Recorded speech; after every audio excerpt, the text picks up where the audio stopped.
October 2025. Imagine waking up in your American city, maybe it's Portland, Detroit, or Chicago, and hearing the unmistakable rumble of tracked vehicles outside your window. Not construction trucks, not public works. Tanks, armored personnel carriers, drones buzzing low above apartment rooftops, cameras scanning every street corner. Soldiers in full combat gear march down your block, not on deployment to Iraq or Afghanistan, but here, in your neighborhood. This is not a drill in some distant desert or a base in California. This is the new reality of U.S. military doctrine under President Donald Trump and Secretary of Defense Pete Hegseth. For the first time in modern American history, entire cities are being reclassified as live training environments for the United States Armed Forces. Trump's message was blunt. America's enemies are not only abroad, some of them are here at home. With those words, he authorized a program that will see the U.S. military practicing warfighting operations in urban centers against hypothetical internal threats. This isn't just a military maneuver, it's a political earthquake. America's armed forces, long a symbol of projecting power outward, from Vietnam to Kuwait, from Baghdad to Kabul, are being retooled to face the enemy within. And that leaves a chilling question. Is this about readiness, or is it about control? Before we dive deeper, if you want to stay ahead of these shocking developments, from America's war games at home to the global military flashpoints abroad, make sure to subscribe to Skyforce, and tell me in the comments, would you accept tanks rolling down your street in the name of training? The announcement didn't come as a carefully planned Pentagon briefing. It came as a political spectacle, unveiled by President Trump at a rally in Phoenix and reinforced by Defense Secretary Pete Hegseth in a Pentagon press conference the next morning. Trump framed it as a necessity. If we want to win wars overseas, we have to be able to fight wars right here.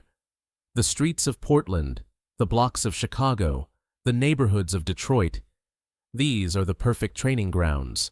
Real cities, real conditions, real America. To his base, the message resonated as tough and pragmatic. To critics, it was a signal of domestic militarization on a scale unseen in U.S. history. Hegseth elaborated on the policy. Cities would be designated as temporary training zones. Units from the 82nd Airborne, the 1st Infantry Division, and even Special Operations Forces would rotate through urban centers, conducting week-long operations that could include simulated raids, drone reconnaissance, crowd control drills, and cyber disruptions of city infrastructure. Hegseth dismissed concerns about civilian disruption, insisting that residents would benefit from the presence of America's heroes, and that the inconvenience is worth the safety. But the details paint a darker picture. Entire neighborhoods cordoned off for exercises. Residents told to remain indoors during urban sweeps. Businesses forced to close temporarily while training operations unfold. Law enforcement coordinating with the military to simulate unrest. The Pentagon's official language describes it as combat realism enhancement, but critics in Congress, human rights groups, and even some retired generals say it's something else, a dry run for domestic deployment. This isn't without precedent. The U.S. military has occasionally carried out urban drills, from mock raids in Los Angeles in the 1990s to helicopter flyovers in Miami. But never before has the government announced that major cities will be systematically used as military training grounds. Never before has it been tied to a doctrine of internal threats. And timing matters. Trump and Hegseth made the move just weeks after massive protests erupted in several cities over federal policies. For many, the optics are impossible to ignore.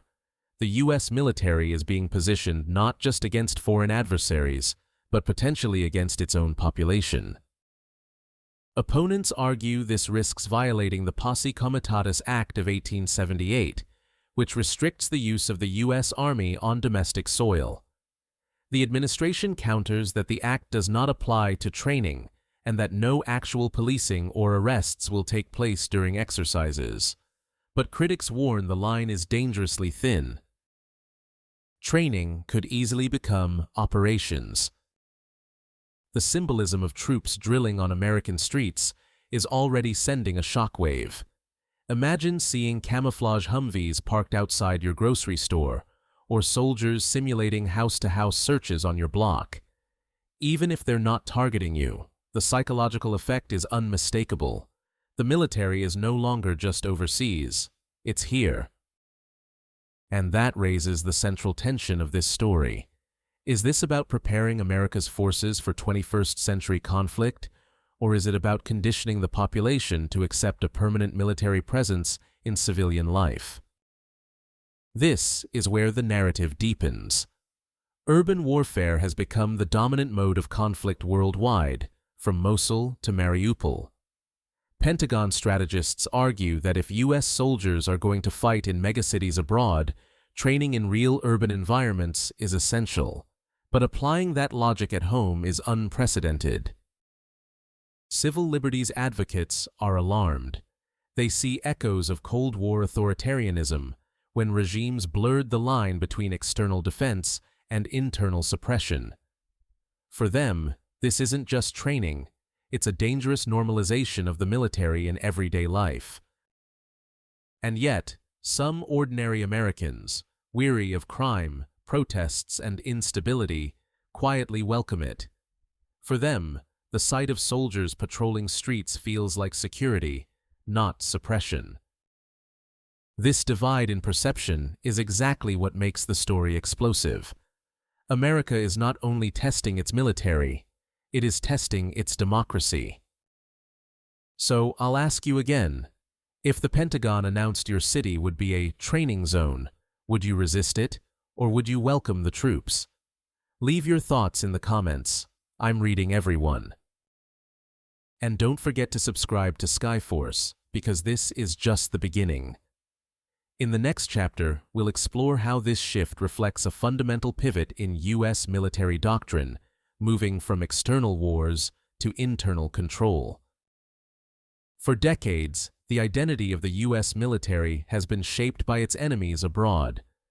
From the jungles of Vietnam to the deserts of Iraq, from the mountains of Afghanistan to the waters of the South China Sea, American strategy has always been about fighting out there, protecting borders, projecting power, and keeping wars away from the homeland. But October 2025 marks a turning point. By declaring that U.S. cities themselves are now legitimate training zones, the Trump administration has reframed the very nature of American defense. The enemies are no longer just Russia, China, or Iran. The enemies, according to Trump and Hegseth, could be right here, within the nation's borders. This raises an unsettling question. When the military is told to prepare for internal threats, who exactly are they talking about? Urban warfare has become the dominant form of conflict in the 21st century. The U.S. military learned brutal lessons in Fallujah, Mosul, and Raqqa. Cities turned into labyrinths of ambushes, sniper nests, and improvised explosives. Pentagon officials argue that training in real U.S. cities offers unmatched realism: complex road networks, skyscrapers, subway tunnels, crowded civilian environments. But the idea of applying these tactics domestically is unprecedented. If techniques perfected against insurgents in Baghdad are rehearsed in Baltimore, what message does that send? Military analysts warn that this is a slippery slope. Counterinsurgency abroad is one thing. Counterinsurgency at home suggests that the government anticipates a level of unrest that could mirror war zones. The rhetoric from the White House has been explicit. Trump and Hegseth describe internal threats not only as terrorists or foreign saboteurs, but also as unrest, lawlessness, and radical groups operating inside U.S. borders. To supporters, this is about maintaining order. To critics, it is a license for militarized suppression of dissent. Consider the timing. The announcement came just weeks after protests rocked several American cities. By calling those cities training grounds, the administration blurs the line between practicing for war and preparing to confront its own citizens. Is this training for Baghdad-style combat, or for the next wave of domestic protests? Traditionally, U.S. defense strategy revolves around three pillars: external deterrence, preventing foreign attacks; power projection, ensuring dominance overseas; homeland defense, limited mostly to border security and counterterrorism. Now, under Trump and Hegseth, a fourth pillar is emerging: internal force readiness. This doctrine assumes that domestic unrest could reach levels requiring full military intervention. That shift changes everything. Budget priorities may tilt away from overseas deployments toward domestic operations. Training regimes will focus less on deserts and more on urban jungles. Military-civil relations will blur as soldiers conduct exercises among civilians rather than isolated bases. For many Americans, this feels like a fundamental rewriting of the social contract. History offers chilling comparisons. In authoritarian states, militaries often turn inward. From Soviet crackdowns in Eastern Europe to China's Tiananmen Square, armies designed to repel foreign enemies were deployed against their own citizens when political leaders felt threatened. Critics argue that America risks walking the same path. While Trump frames the policy as training, the visual reality, troops in American streets, creates a normalization effect. What begins as simulation can quickly become suppression. The Posse Comitatus Act is supposed to prevent this, but the administration insists it does not apply to exercises. That legal loophole may prove critical. If the military is already practicing, what's to stop a real deployment when unrest erupts? And here lies the paradox. Not all Americans oppose the idea. In high-crime cities, some residents quietly approve. They see military presence as deterrence, a force of order in places where local police feel overwhelmed. But others, especially civil liberties advocates, warn that this sets a dangerous precedent. Once you accept soldiers in your streets as normal, it becomes harder to resist if the training ever turns into real action. It's a clash of perceptions: security versus freedom, safety versus sovereignty. And that's where I'll turn the question to you. If the U.S. government declared your city a training zone, would you feel safer? Or would you see it as an occupation? Drop your thoughts in the comments. If you want to follow how this story develops, from the streets of America to the reaction in Moscow and Beijing, make sure to subscribe to Skyforce. Because this is not just about U.S. defense, this could reshape the future of democracy itself. When politicians and generals talk about urban training environments, it sounds clinical, almost technical. But for the people living in those environments, the impact is raw, disruptive, and deeply personal. Imagine you're a small business owner in Detroit. You open your shop one morning, only to find a military convoy blocking your street. Signs posted overnight declare that your block has been designated a restricted training zone. You're told to keep your doors closed for the next 72 hours while soldiers conduct exercises. Customers can't reach you, deliveries are halted, and your income vanishes, all in the name of national security. Now imagine you're a parent in Portland. Your kids wake up to the sound of helicopters thundering overhead, their school buses rerouted because simulated operations are underway downtown. They ask why soldiers are patrolling near the playground. What do you tell them? That it's just practice? Or that their city has become a battlefield in waiting? The Pentagon insists the disruptions will be minimal. But history tells a different story. In previous urban drills, traffic was snarled for hours. Entire neighborhoods lost power due to cyber simulation tests, and residents were frightened by unannounced explosions used to mimic combat. In Chicago, one test run earlier this year left commuters stranded after subway lines were temporarily shut down as part of an infrastructure stress exercise. Officials apologized, but the precedent was set. Civilian infrastructure is now fair game for military simulation. To the military, these are valuable scenarios. To civilians, they are invasive experiments conducted without consent. Perhaps the most unsettling aspect is the aerial presence. Drones equipped with cameras and sensors will crisscross the skies above U.S. cities, mapping heat signatures, monitoring crowds, and even testing facial recognition algorithms. Officially, the footage is training data. Unofficially, it blurs the line between simulation and surveillance. Civil liberties groups warn that residents could find themselves in military databases simply because they walked outside during a drill. Who will own that data? How long will it be stored? And under what circumstances could it be used? Hegseth has suggested that local governments may recruit volunteer participants to act as mock protesters or insurgents during training. On paper, this sounds harmless. Role players acting out scenarios. But critics argue it's a dangerous precedent. Will dissenters be labeled as training props? Could political activists who oppose the government find themselves tracked or categorized as potential threats during these exercises?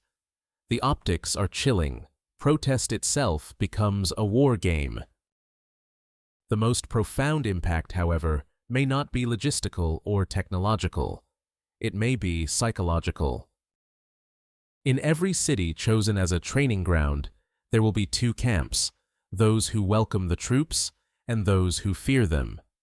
For some, soldiers represent protection from chaos.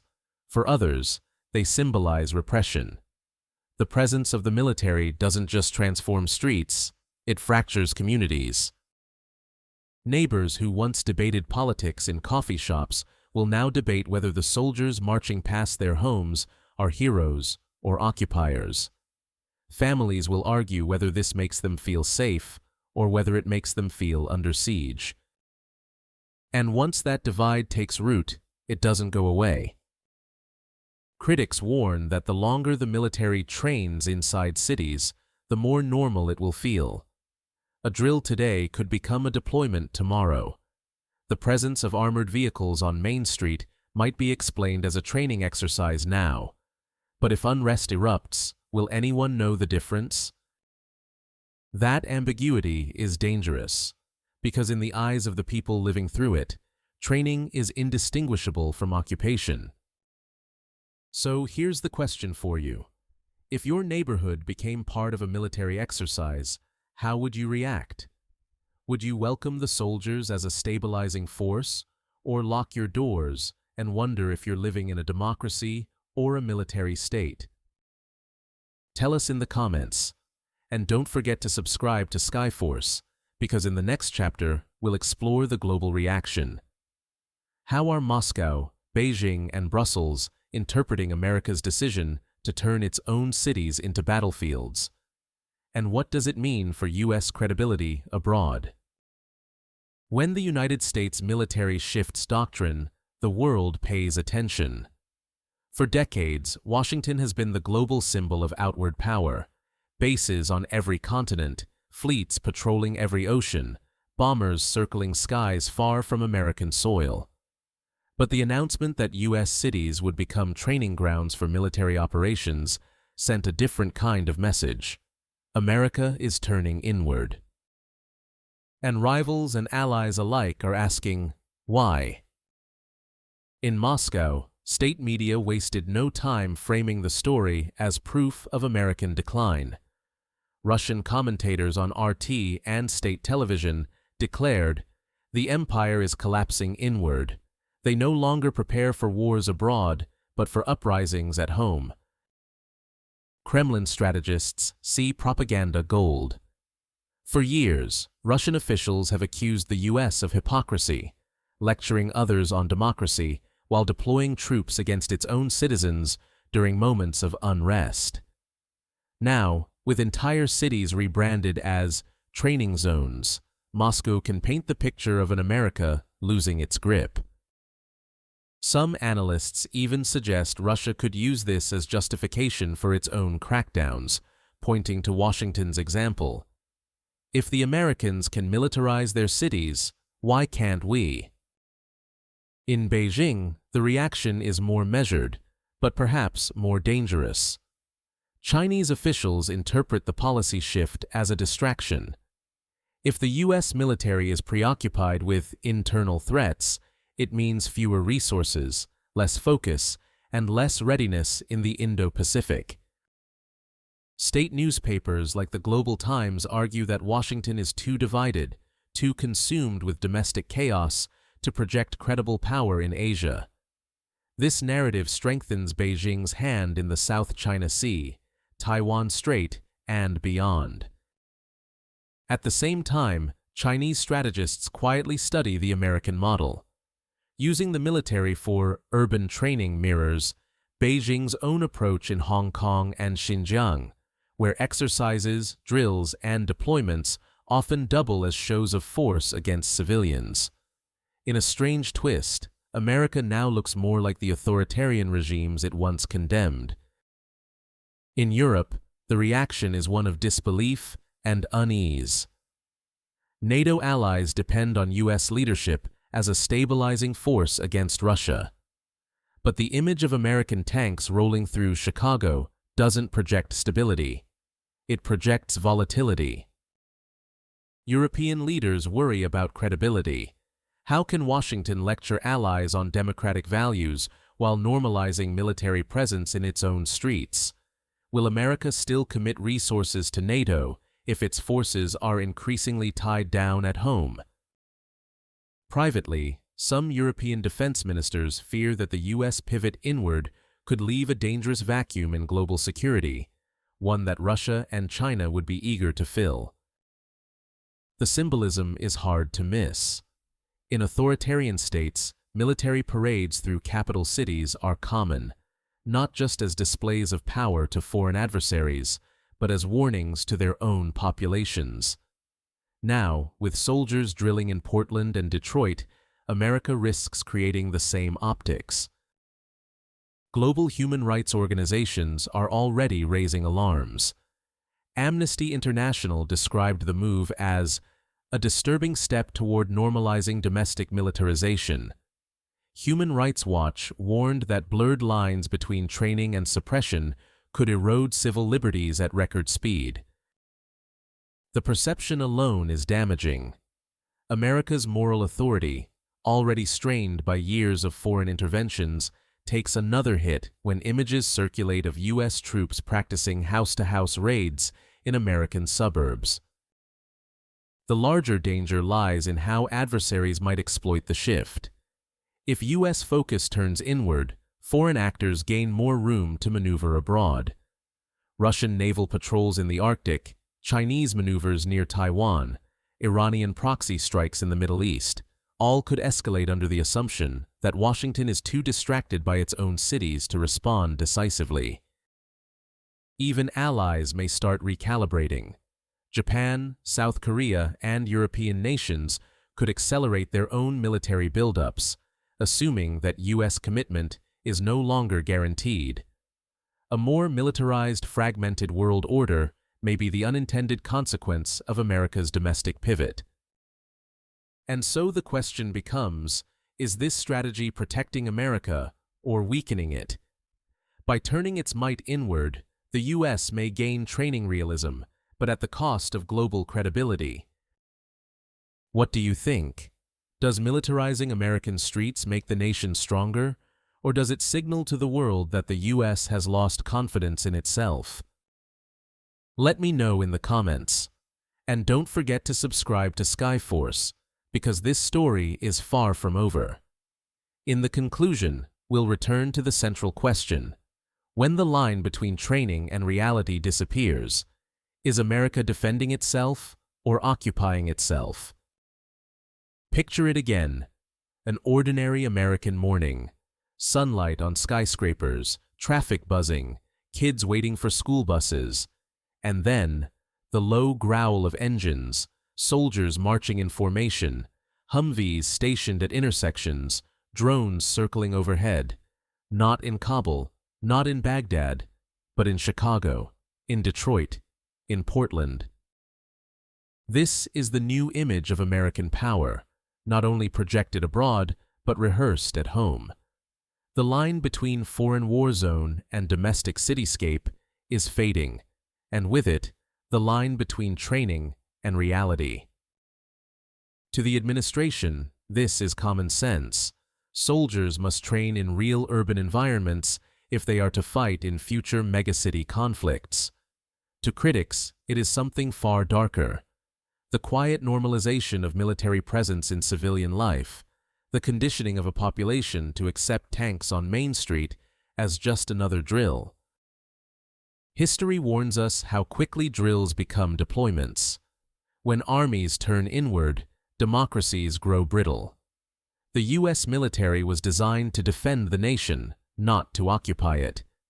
Yet the symbolism of this moment suggests a country uncertain of its enemies, or perhaps uncertain of itself. Globally, the shockwaves are undeniable. Rivals call it weakness, allies call it instability, and authoritarian states call it precedent. Whether intended or not, America's experiment in militarizing its own cities may alter not just U.S. society, but the balance of power worldwide. So the question remains, is this truly about preparation or about control? Is America strengthening its defenses or rehearsing its submission? And that's where I'll leave it to you. Would you accept your city becoming a battlefield in waiting, or would you resist? Drop your thoughts in the comments. I'm reading every one. And don't forget, subscribe. Because as America turns its gaze inward, the world beyond its borders is only becoming more dangerous. From Beijing to Moscow, from the Arctic to the Middle East, the future of global power may hinge on whether the United States can still tell the difference between practice and war.